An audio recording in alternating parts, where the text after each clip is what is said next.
وَلَقَدْ يَسَّرْنَا الْقُرْآنَ لِلذِّكْرِ فَهَلْ مِن مُّدَّكِرٍ فلما جاءہم بالحق من عندنا،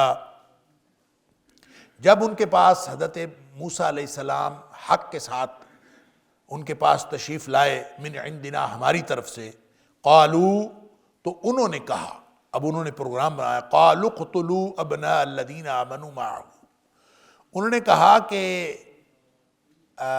قتل کر دو ابناء الذین آمنوا، ان لوگوں کے بچوں کو، بیٹوں کو، ان لوگوں کے بیٹوں کو قتل کر دو جو ایمان لائے ہیں اس کے ساتھ، یعنی اس کے ساتھ جو ایمان لائے ہیں ان کے بیٹوں کو قتل کرو، وَاسْتَحْيُوا نِسَاءَهُمْ، اور ان کی عورتوں کو زندہ رکھو۔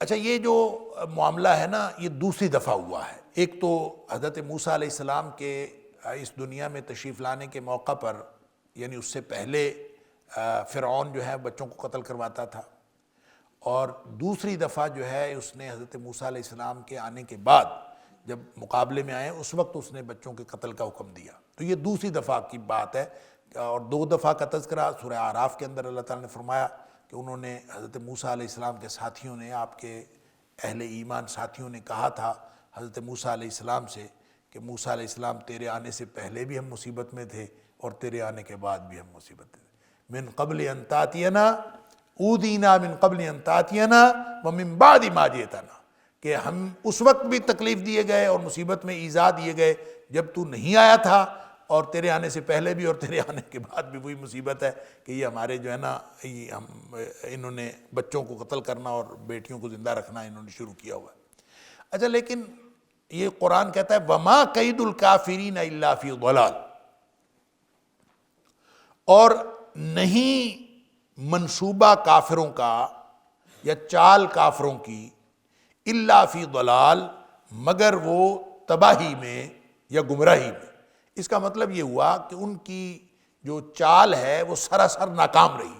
وما کید الکافرین الا فی ضلال، اور نہیں ہے چال کافروں کی یا نہیں تھی چال کافروں کی الا فی ضلال، مگر تباہی میں یا گمراہی میں۔ کیا مطلب؟ اس کا مطلب یہ ہے کہ کافروں کی یہ جو چال تھی کہ ہم بیٹوں کو قتل کر دیں گے اور بیٹیوں کو زندہ رکھیں گے، یہ چال ان کی چلی نہیں، یہ ناکام ہوئی ان کی چال۔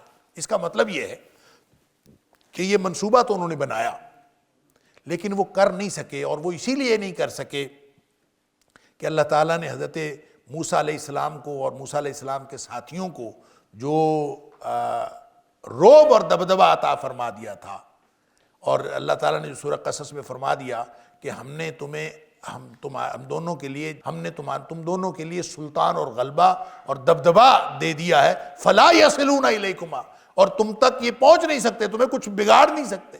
تو اس کا مطلب یہ ہے کہ منصوبہ انہوں نے ضرور بنایا، اور انہوں نے، یعنی یہاں اللہ تعالیٰ نے یہ نہیں فرمایا کہ فرعون نے کہا کہ میں اب قتل کروں گا، یہاں اللہ تعالیٰ یہ فرماتا ہے کہ وہ جو اس کے ساتھی تھے، جو اس کے درباری تھے، ان سب نے کہا کہ اب ان کے بچے قتل کرو اور ان کو مارو، ان کی بیٹیاں چھوڑ دو اور بچے قتل کرو۔ یہ پلان تو ہوا، درباریوں نے کہا اور پلان کیا گیا اور فرعون کو کہا، لیکن وہ کر نہیں سکے، کیونکہ اللہ تعالیٰ فرماتا ہے وما کید الکافرین الا فی ضلال، کہ ان کی جو چال تھی کافروں کی وہ ساری کی ساری ناکام رہی۔ وقال فرعون ذرونی اقتل موسیٰ، فرعون کہتا ہے مجھے چھوڑ دو، میں موسیٰ کو قتل کرنا چاہتا ہوں، میں موسیٰ کو قتل کر دوں گا۔ اللہ اکبر، ذرونی مجھے چھوڑو، اقتل موسیٰ، میں موسیٰ کو قتل کروں، ولیدع ربہ، اور وہ اپنے رب کو بھی بلا لے۔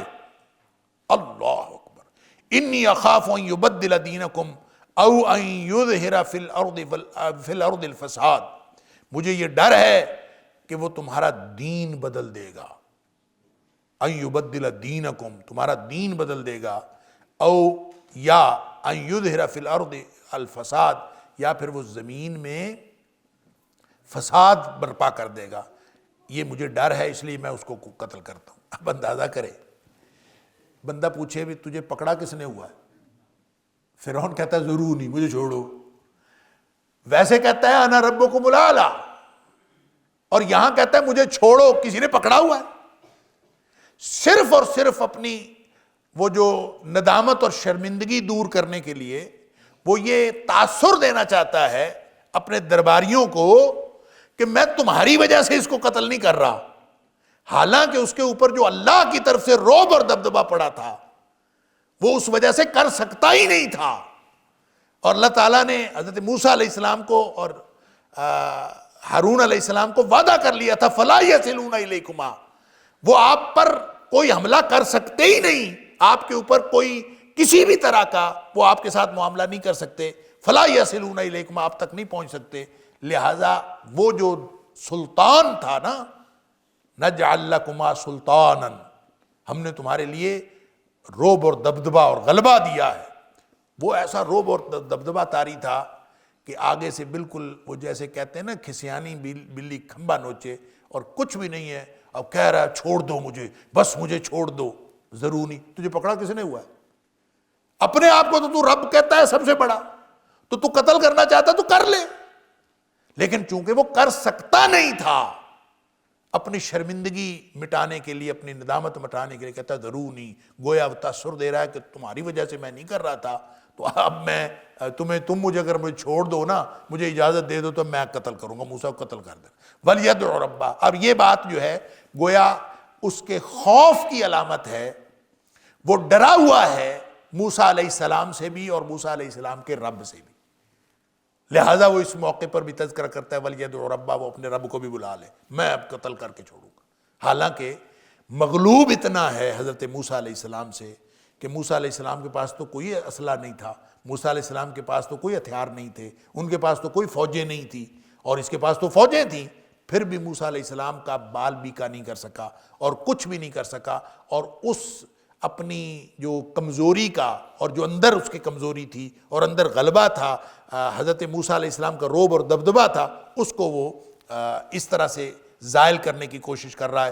ذرونی اقتل موسیٰ ولیدع ربہ، تم مجھے پیچھے پیچھے ہٹ جاؤ، مجھے چھوڑ دو، میں نے بس قتل کرنا ہے، چاہے اپنے رب کو بلا لے.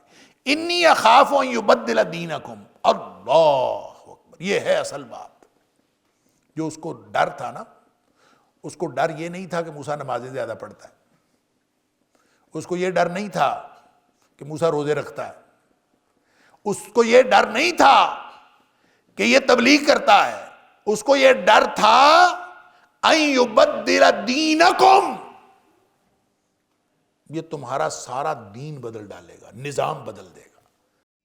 وَلَقَدْ يَسَّرْنَا الْقُرْآنَ لِلذِّكْرِ فَهَلْ مِن مُدَّكِرٍ. وَلَقَدْ يَسَّرْنَا الْقُرْآنَ لِلذِّكْرِ فَهَلْ مِن مُدَّكِرٍ. یہ آیا ہے اور یہ تمہارا لوگوں کو یہ جس طرح سے یہ بہکا رہا ہے، لوگ مجھے چھوڑ کر کسی اور کو رب مانیں گے، مجھے چھوڑ کر موسیٰ علیہ السلام کے رب کو ماننا شروع کریں گے. تو گویا یہ جو نظام چل رہا ہے یہاں، جو میری سربراہی میں چل رہا ہے، یہ سارا کا سارا نظام الٹ جائے گا، انقلاب برپا ہو جائے گا. اس کو خوف اور خطرہ نمازوں سے نہیں تھا، اس کو خوف اور خطرہ نظام کے الٹ جانے سے تھا. لہٰذا اس نے کہا مجھے تو ڈر ہے، انی اخاف ان یبدل دینکم. یہ تمہارا پورا سسٹم خراب کرنے کے لیے آیا، یہ نظام بدلنے کے لیے آیا، یہ انقلاب برپا کرنے کے لیے آیا ہے. وگرنہ اکیلا موسیٰ اگر کچھ کر رہا ہوتا تو موسیٰ علیہ السلام کی انفرادی سرگرمیوں سے یا ان چند لوگوں کو ساتھ ملا کے ان اجتماعی سرگرمیوں سے کوئی خطرہ نہیں تھا. اس کو خطرہ یہ تھا ان یبدل دینکم. اللہ اکبر. یہ نظام کی تبدیلی واقع ہو جائے گی، اور نظام بدلتا ہے تو انقلاب آتا ہے، اور اس کو خطرہ یہ تھا کہ موسیٰ علیہ السلام انقلاب لے آئیں گے. یہ خطرہ انی اخاف ان یبدل دینکم. اور دنیا میں جتنے بھی آج کے دور میں تو ہم شاید موازنہ کر ہی نہیں سکتے کہ آج کے دور میں چاہے عالم کفر ہو اور چاہے عالم اسلام ہو، کہیں پہ نظام کے اندر انٹرفیئر ہونے کی اور انٹرفیئر کرنے کی اور پینیٹریٹ کرنے کی گنجائش ہی باقی نہیں رہی۔ اسی لیے میں ہمیشہ عرض کرتا ہوں کہ آج کے دور میں دارالحرب دارالکفر، دارالحرب دارالاسلام اور دارالکفر اور دارالایمان دارالاسلام، یہ ساری وہ جو اصطلاحات ہیں نا، یہ اصطلاحات یہ آج کے دور میں اس طرح سے یہ اپنی ڈیفینیشن کے اوپر پورا نہیں اترتی، اپنی تعریف کے اوپر پورا نہیں اترتی۔ آج کے دور کا جو دارالکفر ہے اس کے اندر بھی نمازوں وغیرہ کی اتنی ہی اجازت ہے جتنی دارالاسلام میں ہے۔ جتنا کچھ آپ دارالکفر کے اندر کر سکتے ہیں، بلکہ بعض معاملات میں آپ زیادہ کر سکتے ہیں، جن کو ہم دارالاسلام کہیں یا جن کو مسلمانوں کے ممالک کہیں، اس سے کہیں زیادہ اجازت اور آزادی ہے نمازیں پڑھنے کی، روزے رکھنے کی، مساجد بنانے کی، جمعے پڑھانے کی، جمعے پڑھانے کی، یہ ہر جگہ پہ اجازت۔ جس بات کی اجازت نہیں ہے نا وہ یہ ہے کہ کوئی بندہ نظام کے اندر انٹرفیئر کرے، کوئی بندہ نظام کو بدلنے کی کوشش کرے۔ جو اس کے اندر پینیٹریٹ کرے گا وہ غلط کرے گا۔ لہذا پوری دنیا میں پورا سکون ہے اور امن ہے، سب سکون کے ساتھ بیٹھے ہوئے ہیں اور آرام سے سوئے ہوئے ہیں، پورا امن ہے۔ کیوں امن ہے؟ اس لیے کہ کوئی شخص نظام بدلنے کی کوشش نہیں کرتا۔ نظام بدلتا ہے تو دین اللہ کا آتا ہے۔ اگر اللہ کا دین صرف نمازوں پڑھنے کا، روزے رکھنے کا نام ہوتا تو فرعون کو تو ڈر ہی کوئی نہیں تھا حضرت موسیٰ علیہ السلام کا۔ اس کو جو ڈر تھا نا، وہ کہتا ہے ڈر اس بات کا ہے انی اخاف ان یبدل دینکم، کہ تمہارا یہ سارا نظام بدل دے گا، دین بدل ڈالے۔ او یا مجھے دوسرا ڈر یہ ہے ان یظہر فی الارض الفساد، زمین میں یہ فساد پیدا کرے، زمین میں فساد برپا کر دے گا۔ ظاہر ہے اس کا خیال یہ تھا کہ یہ جو لوگوں کو توحید پر لگاتا ہے، میں لوگوں کو اپنی بندگی پہ لگاتا ہوں، اور جب یہ توحید پر لگاتا ہے تو جو لوگ توحید کو ماننے والے ہیں وہ پھر مشرکوں سے ان کا جو ہے وہ تلخ کلامی ہوگی، معاملات آہستہ آہستہ خراب ہوں گے، دو پارٹیاں بن جائیں گی تو فساد ہوگا۔ اس کا خیال یہ تھا کہ اس طرح سے یہ زمین میں فساد پیدا کرے۔ اللہ اکبر! اس کا خیال ہے توحید کی دعوت دینے سے فساد پیدا ہوتا ہے۔ ہر شرک کے معاشرے میں ہر مشرک یہی سمجھتا ہے، ہر مشرک یہی سمجھتا ہے۔ ہر شرک کے معاشرے میں جہاں توحید کی دعوت دی جائے تو وہ سمجھتا ہے یہ فساد ہو رہا ہے۔ اور اللہ تعالیٰ نے سورہ بقرہ میں ابتدا میں فرما دیا تھا کہ فساد خود کرتے ہیں لیکن سمجھتے یہ ہیں کہ لوگ فساد کرتے ہیں، خود فسادی ہیں، وَهُمْ لَا يَشْعُرُونَ، اور ان کو اس بات کا شعور نہیں ہے کہ فساد وہ خود پھیلا رہے ہیں۔ تو فسادی خود تھا اور کہہ رہا ہے کہ موسیٰ علیہ السلام جو ہے وہ فساد پھیلائیں گے۔ وَقَالَ مُوسَىٰ إِنِّي عُذْتُ بِرَبِّي وَرَبِّكُم مِّن كُلِّ مُتَكَبِّرٍ لَا يُؤْمِنُ بِيَوْمِ الْحِسَابِ۔ اللہ اکبر! موسیٰ علیہ السلام نے کیا کرنا تھا؟ موسیٰ علیہ السلام نے نہ فوجیں تیار کیں، نہ موسیٰ علیہ السلام نے لمبی چوڑی پلاننگ کی، کچھ بھی نہیں کہا۔ انہوں نے کہا انی عُذْتُ بربی۔ موسیٰ علیہ السلام نے کہا میں پناہ میں آتا ہوں اپنے رب کی، میں پناہ پکڑتا ہوں اپنے رب کی، وَرَبِّكُمْ، اور وہ صرف میرا رب نہیں ہے، تمہارا بھی رب ہے۔ اللہ اکبر! انی عُذْتُ، میں پناہ میں آتا ہوں، بربی وَرَبِّكُمْ، اپنے رب کی اور تمہارے رب کی، من کل متکبر، ہر متکبر کے شر سے، من کل متکبر، جو بھی کوئی تکبر کرنے والا۔ ظاہر ہے فرعون اس وقت تکبر کر رہا تھا، اس کے ساتھی بھی تکبر کر رہے تھے۔ تکبر کرنے کا مطلب یہ ہوتا ہے بطر الحق وغمط الناس، حق کا انکار کرنا، لوگوں کو حقیر سمجھنا۔ سب سے بڑا تکبر کی علامت جو ہے وہ فرعون تھا، اور موسیٰ علیہ السلام نے اس کا نام نہیں لیا، انہوں نے کہا من کل متکبر۔ اب اس کا مطلب یہ ہے کہ جب دشمن ایک سامنے ہو تو صرف اس دشمن سے پناہ مانگنے کی بجائے سارے دشمن جو اس طرح کے ہیں سب سے پناہ مانگنی چاہیے۔ من کل متکبر لا یؤمن بیوم الحساب، ایک تو تکبر کرتا ہے یعنی حق کو ٹھکراتا ہے، لوگوں کو حقیر سمجھتا ہے، اور دوسرا اس کے اندر خرابی یہ ہے کہ لا یؤمن بیوم الحساب، قیامت کے دن پر یقین بھی نہیں رکھتا، حساب کے دن پر یقین بھی رکھتا، اس سے بڑا فسادی، اس سے بڑا دشمن اور کون ہو سکتا ہے؟ تو انہوں نے فوراً اپنے آپ کو اللہ کی پناہ میں دیا۔ تو اصل میں یہ وہ تعلیم ہے اللہ کی جو حضرت موسیٰ علیہ السلام نے جس پر عمل کیا کہ جب بھی کوئی معاملہ ہو تو اپنا معاملہ اللہ کے سپرد کرنا چاہیے، جتنی مرضی خوفناکی اور خطرناکی کی صورتحال ہو اپنا معاملہ اللہ کے سپرد کرنا چاہیے۔ نبی اکرم صلی اللہ علیہ وسلم، صحابہ کہتے ہیں کہ جب کبھی دشمن کے حملے کا خوف ہوتا اور کسی بھی طرح کا خطرہ لاحق ہوتا تو نبی کریم صلی اللہ علیہ وسلم یہ دعا پڑھا کرتے تھے، اللہم انا نجعلک فی نحورہم ونعوذ بک من شرورہم، اللہ ان کے مقابلے میں ہم تمہیں کرتے ہیں، یعنی اللہ تو مقابلہ کر، اللہم انا نجعلک، اللہ ہم تجھے رکھتے ہیں، تجھے کرتے ہیں، فی نحورہم ان کے مقابلے میں، ونعوذ بک من شرورہم اور اللہ ہم تیری پناہ میں آتے ہیں ان کے شرور سے، ان کے جتنے بھی شرور ہیں، ان کی جتنی برائیاں ہیں، جتنے ان کے معاملات کی خرابی ہے، اس سے بچنے کے لیے ہم تیری پناہ میں آتا ہے۔ تو نبی کریم صلی اللہ علیہ وسلم بھی اس طرح سے پناہ مانگتے تھے۔ حضرت ابراہیم علیہ السلام کو جب پھینکا جا رہا تھا آگ کے اندر تو انہوں نے بھی اس وقت حسبی اللہ ونعم الوکیل پڑھا تھا، اور گویا حالات جتنے مرضی خطرناک اور خوفناک ہوں، انسان اپنے آپ کو اپنے اللہ کے سپرد کر دے تو اللہ اس کو محفوظ رکھتا ہے، یا اللہ اس کو اس کا اجر دیتا ہے۔ تو یہ ایک وہی بات ہے جو حضرت موسیٰ علیہ السلام نے کہی، انی عوذت بربی وربکم۔ ایک تیسری مثال اور بھی ہے جو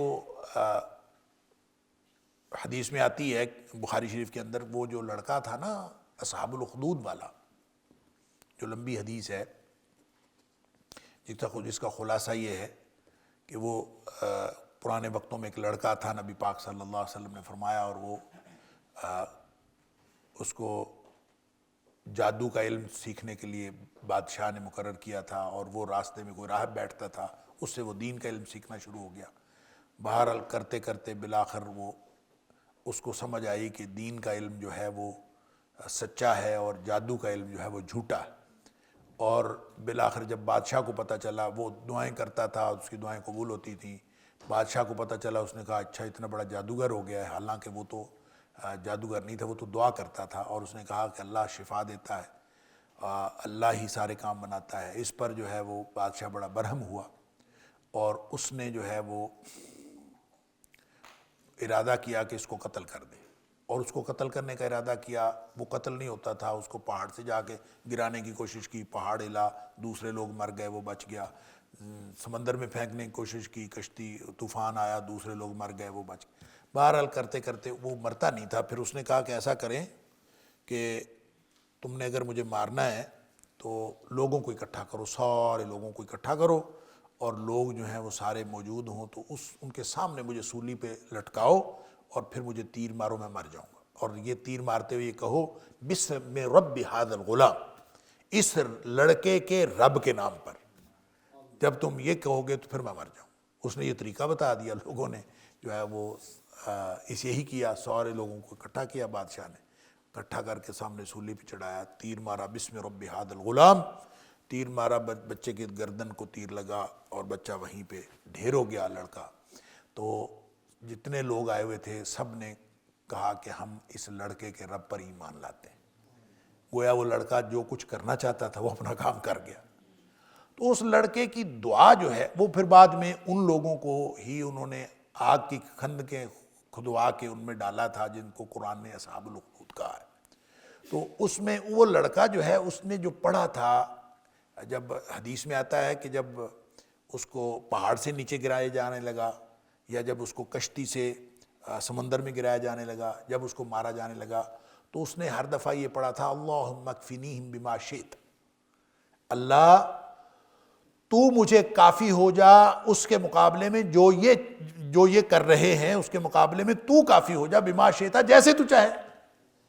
تو اس نے یہ پڑھا تھا ہر دفعہ، تو اللہ تعالیٰ اس کو کافی ہو گیا۔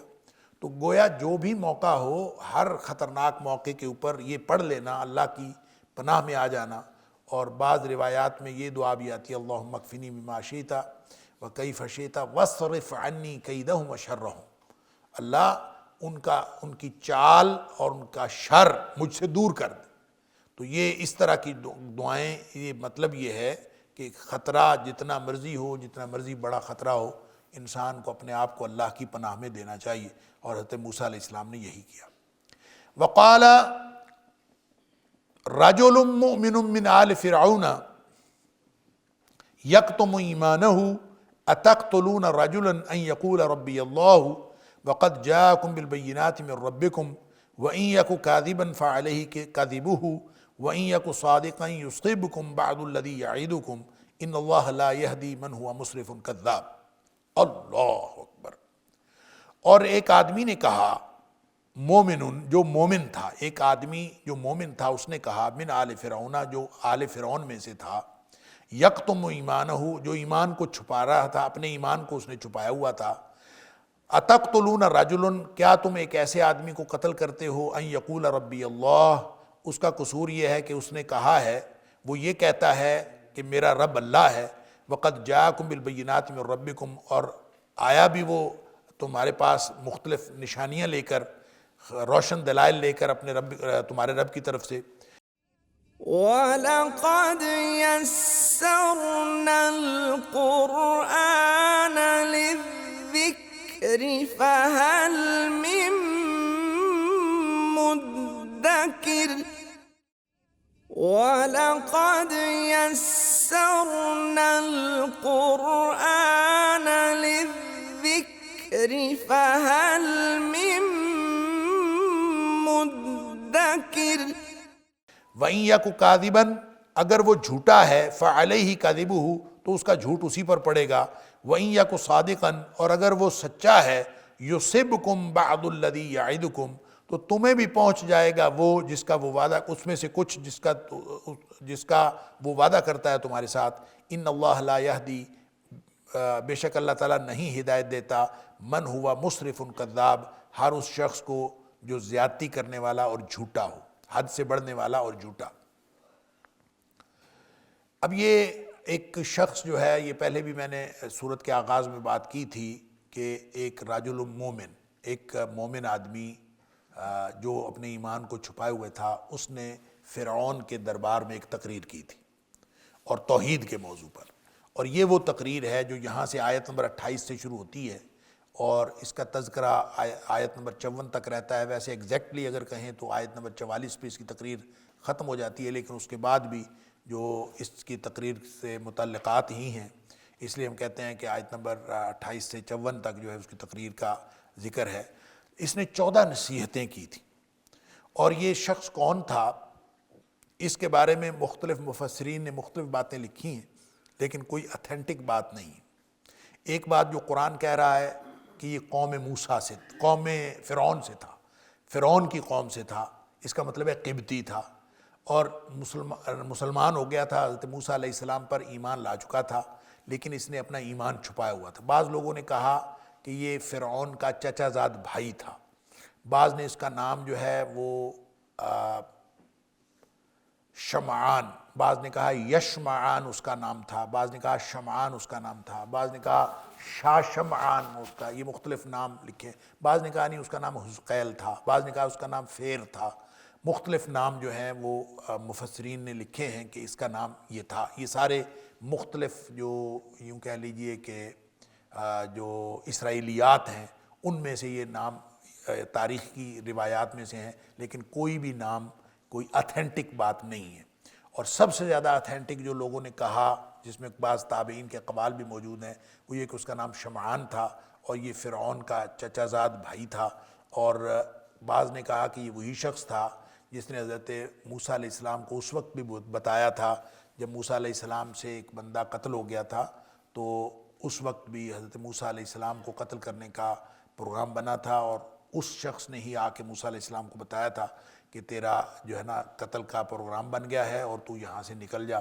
تو اب یہ وہی شخص گویا اب حضرت موسیٰ علیہ السلام پر ایمان لے آیا ہے۔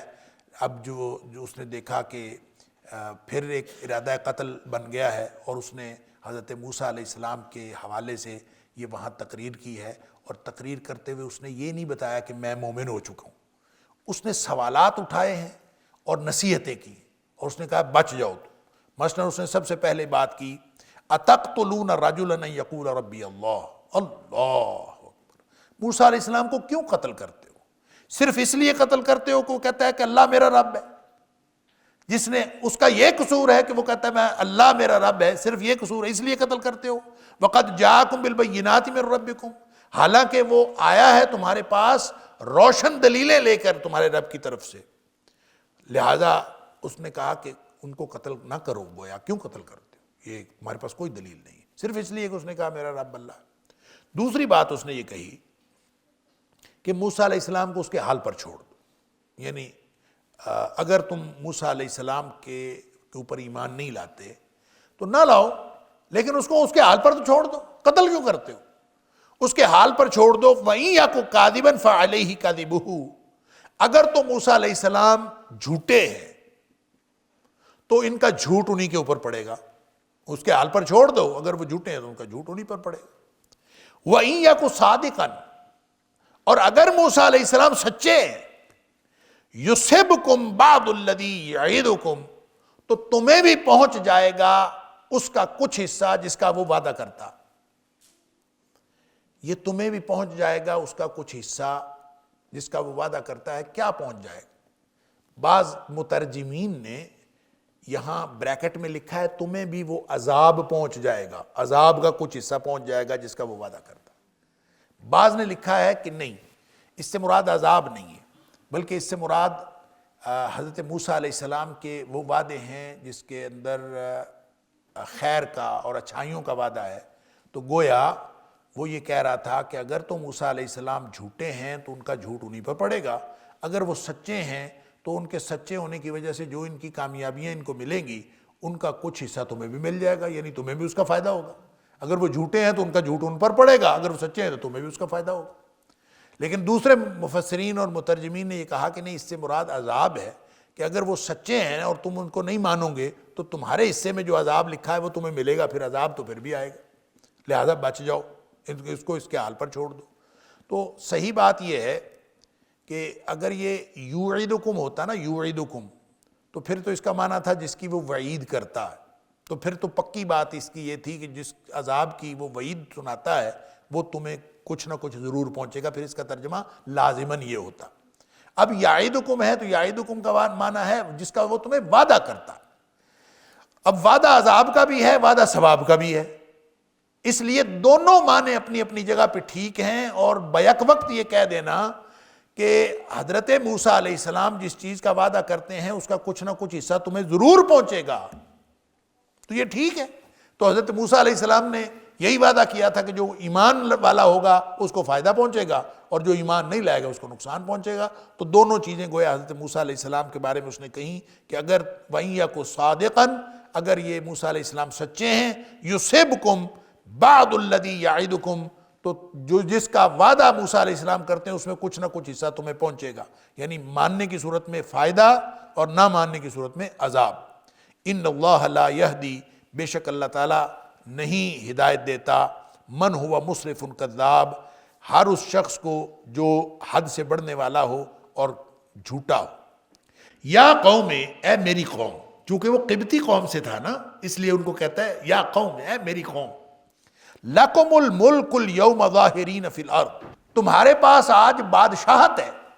لَكُمُ الْمُلْكُ، اليوم تمہارے اوپر، تمہارے پاس بادشاہت ہے آج، ظاہرین فی الارض، تم زمین میں غالب ہو۔ فَمَن يَنصُرُنَا مِن بَأْسِ اللَّهِ إِن جَاءَنَا، اگر اللہ کا عذاب ہمارے اوپر آ گیا تو تمہیں کون بچائے گا؟ یعنی آج تو تم اس بات پر اڑے پھرتے ہو کہ اللہ کا تمہارے پاس بادشاہت ہے، تم زمین پر غالب ہو، تو تم اس بات پر اڑے پھرتے ہو جب اللہ کا عذاب آ گیا اور یہ سارا کچھ ملیا میٹ ہو گیا تو تمہیں کون بچائے گا؟ یعنی کس طرح انذار کر رہا ہے وہ مومن آدمی، یعنی اللہ کو اس مومن آدمی کی تقریر اتنی پسند آئی ہے کہ اللہ نے قرآن کا حصہ بنا دیا، اور اس کا مومن، اس کا نام بھی سورت کا مومن رکھا ہے اسی کے نام پر۔ اللہ اکبر۔ وہ کہتا ہے کہ اللہ فمن ینصرنا، ہمیں کون بچائے گا، من باس اللہ، اللہ کے عذاب سے ان جانا۔ اس نے یہ نہیں کہا کہ تمہیں کون بچائے گا اگر اللہ کا عذاب آ گیا، اس نے کہا ہمیں کون بچائے گا، کیونکہ وہ ایمان کو چھپائے ہوئے تھا نا۔ اس نے اگر وہ کہہ دیتا تمہیں کون بچائے گا تو لوگوں نے کہنا تھا لو یہ اپنے آپ کو الگ کر رہا ہے۔ اس نے ویسے بھی ہمدردی کے ساتھ یا قوم، ہے میری قوم، ہم سب جو ہیں وہ اکٹھے ہیں، تو ہمیں کون بچائے گا اگر اللہ کا عذاب آ گیا۔ قال فرعون ما اریکم الا ما ارا وما اہدیکم الا سبیل الرشاد۔ فرعون کہتا ہے کہ ما اریکم الا ما ارا۔ اب دیکھیں فرعون اس وقت انتہائی بے بسی کی حالت میں نظر آ رہا ہے کہ وہ موسیٰ علیہ السلام کو قتل کرنا چاہتا ہے، کر نہیں سکتا، کبھی بہانے بناتا ہے ضرور مجھے چھوڑ دو میں کروں قتل، بھئی تجھے پکڑا ہی کسی نے ہے، تو کرنا تو کر دے۔ وہ جس نے نہیں کرنا ہوتا نا کام، وہ ایسے کسی کو پکڑ کے چھوڑ دو چھوڑ دو چھوڑ دو، ایسے یہ کہہ رہا ہے مجھے چھوڑ دو، بھی کسی نے نہیں پکڑا ہوا، کر نہیں سکتا۔ اب اس نے مومن کی، اس رجل مومن کی، اس مومن آدمی کی تقریر سن کے اس نے کہا کہ بھئی بات یہ ہے کہ میں تو تمہیں غلط راستے پہ نہیں لگا رہا، میں جو سمجھتا ہوں وہی تمہیں سمجھاتا ہوں۔ فرعون اپنی گویا جسٹیفیکیشن پیش کر رہا ہے، اپنا جواز پیش کر رہا ہے اپنی فرعونیت کا۔ وہ کہتا ہے کہ ما اریکم الا ما ارا،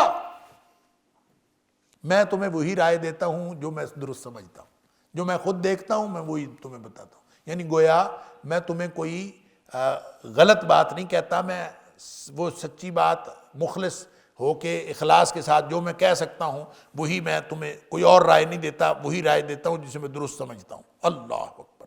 یا اس کا مطلب یہ بھی ہو سکتا ہے کہ مجھے جو سمجھ آتی ہے، مجھے جو میں نے سمجھا ہے میں وہی تمہیں سمجھاتا ہوں، کوئی نئی بات نہیں ہے، میں وہ جو خود مجھے سمجھ آئی ہے میں چاہتا ہوں تم بھی سمجھ جاؤ، تو میں یہ چاہتا ہوں۔ تو گویا میں کوئی ایسی بات نہیں کر رہا کہ جو تمہاری خیر خواہی کی نہ ہو، میں تو تمہیں خیر خواہی کی بات کر رہا ہوں۔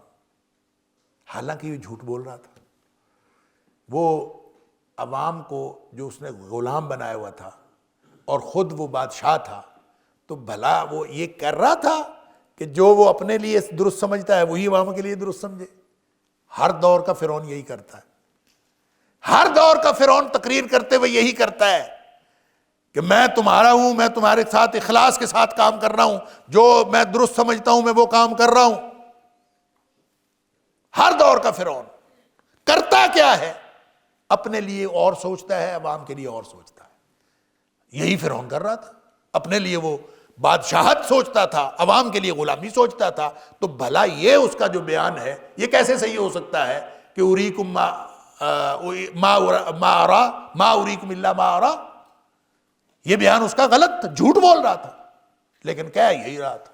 تو گویا یہ اس وقت اس کی کمزوری کی اور اس کی آخری درجے کی اس کی کیفیت تھی، اور وہ کہہ رہا تھا کہ میں تو تمہیں بھائی جو درست سمجھتا ہوں وہی تمہیں کہتا ہوں، وما اہدیکم الا سبیل الرشاد، اور تمہیں میں سیدھے رستے، ہدایت والے رستے کی ہی ہدایت دیتا ہوں، سیدھے رستے کی ہدایت دیتا ہوں۔ یعنی وہ اپنے اس بات کو، اپنے موقف کو درست ثابت کرنے کے لیے اس نے اس رجل مومن، جو مومن آدمی تقریر کر رہا تھا، اس کے جواب میں اس نے دلیل پیش کرنے کی کوشش کی، اور اس کی دلیل جو یہ بتا رہی ہے کہ وہ اس وقت اپنی کمزوری کا اعتراف کر رہا تھا، اور یہ بات وہی کرتا ہے جس کے پاس اب قوت، اس کی طاقت اس کی جواب دے گئی ہو، اور وہ یہ کہہ رہا ہو کہ بھائی دیکھو تمہاری باتیں تو ٹھیک ہیں، میں تو اپنی طرف سے ٹھیک ہی کرتا ہوں، اور میں تو اپنی طرف سے ٹھیک کر رہا ہوں، اور کوئی بات غلط نہیں کر رہا۔ تو وہ گویا جواز پیش کر رہا تھا۔